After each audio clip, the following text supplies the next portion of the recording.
অনেকেই খাওয়ার পর পানি খেতে চান না ওজন বাড়ার ভয়ে। যারা ওজন কমাতে চান তারা এই অভ্যাসটি উন্নত করার জন্য যথাসাধ্য চেষ্টা করেন।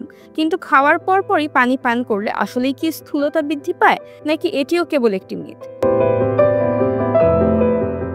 আয়ুর্বেদ এবং আধুনিক বিজ্ঞানে এ নিয়ে আছে আলাদা ব্যাখ্যা।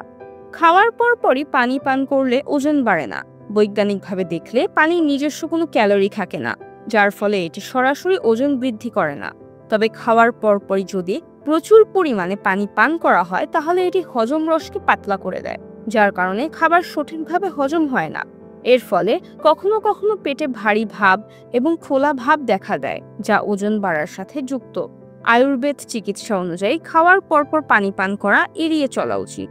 1 বা 2 চুমুকের বেশি পানি পান করলে পেটের স্বাস্থ্য দুর্বল হয়ে যায়। এর ফলে খাবার ঠিকমতো হজম হয় না।